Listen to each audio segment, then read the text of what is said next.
Hi everybody, welcome back. This week we're going to do giant hamburgers and homemade donuts. Alright Ellie, let's unbox our kit. Yep. Alright, what do we have here? Bread. Bread. These are our homemade Kaiser rolls. And we have some powdered sugar and some cinnamon and sugar and some buttermilk biscuit dough. We're going to use these to make our homemade donuts later. We'll set these over here. We have cheese slices, our hamburger patties, certified Angus beef prime, which is the best you can get. We have our special barn seasoning. We have some sliced onions.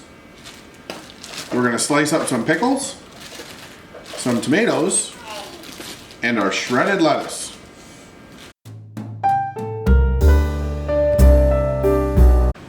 All right, Elliot, let's open up our hamburgers.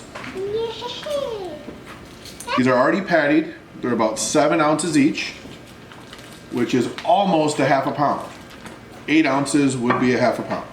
So we're going to use our barn seasoning on these burgers. However, if you don't have barn seasoning, the next time you go to do burgers, simple salt and pepper works awesome. So we're going to put a little bit of seasoning on all these patties. And I'm going to flip them over and do both sides. Alright, so they're nice and seasoned. Touch raw meat. We're going to wash our hands. Okay, so you can cook hamburgers a lot of different ways. You can put them on the broiler in your oven. You can cook them on the stovetop with a skillet. Always make sure you cover it because hamburgers will splatter grease a lot. Today it's nice and sunny out, so we're going to cook them on the grill. Now, when you cook a hamburger, you don't want to flip it multiple times. You only want to flip it once. So, you cook it on one side about 4 to 5 minutes. The time will vary depending on how done you want your burger cooked. So, a little trick. Use this little part of your hand, okay? Like right now, this is what if your meat feels like this part of your hand with your hand open, that's raw. Okay?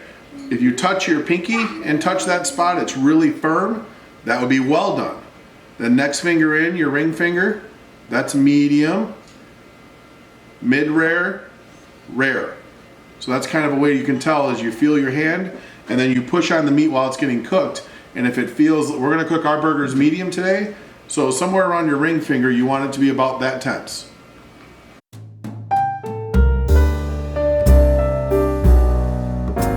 Whenever you slice bread, or anything for that matter, you always want to cut away from you.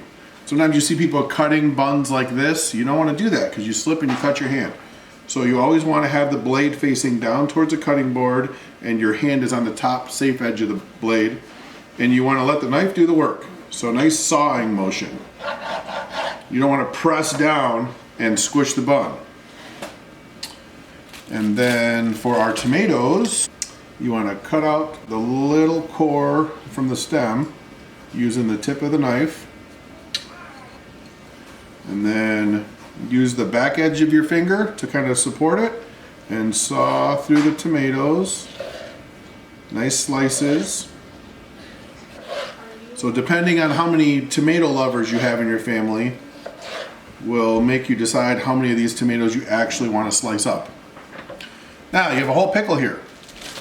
Some people like a pickle spear to go with their burger. Some people like a sliced pickle on their burger. I like a sliced pickle.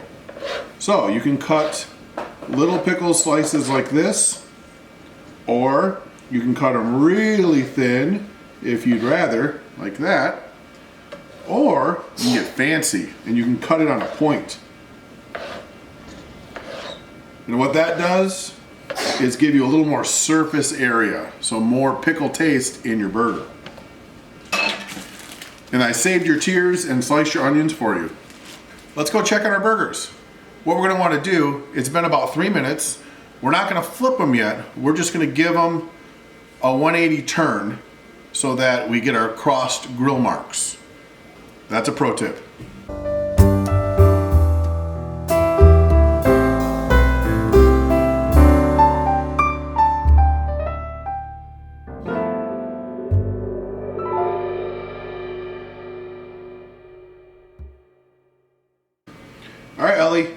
let's make donuts. Yay! So this is just simple biscuit dough from Pillsbury. Pillsbury Doughboy, right? Yep. You know who that is? You go, hee hee. Alright, so we're gonna open up this little canister, which is fun. You peel this little corner off, and it's like playing a game. You keep peeling, you keep peeling, you keep peeling, and then nothing happens. So you gotta twist it a little. Whee! So there's a couple different kinds of donuts, alright? We could just fry this little guy right here, and we would have a Chinese donut. But we are gonna make more fun donuts, right? Yeah. So if you place these all out, there's going to be 8 delicious donuts. So your vegetable oil, use the cap. We're going to squish the donuts down just a little bit, right? I did it. Press the middle. Keep twisting until it comes through. And now we have a donut and a donut hole.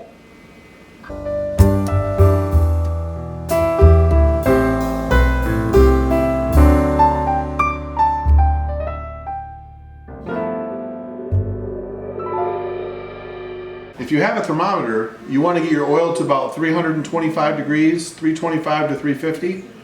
If you don't have a thermometer, you're going to want to do medium to medium low heat. Give it 5 minutes or so to get heated up.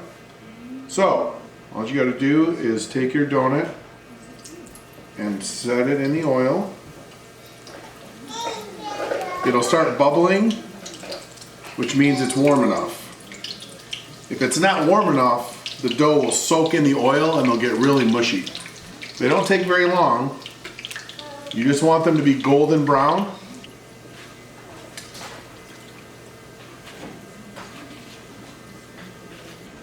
Okay, so while the donuts are still warm, you want to put them in, depending on what you want. If you want to do a mixture of both, they're all the same, but just kind of shake them around in here. This is just a mixture of cinnamon and sugar. You want to do them while they're still have some oil on them. And the same for the powdered sugar. Just toss them in there and shake them up a little. Thanks for watching. Thanks everybody. See you next week.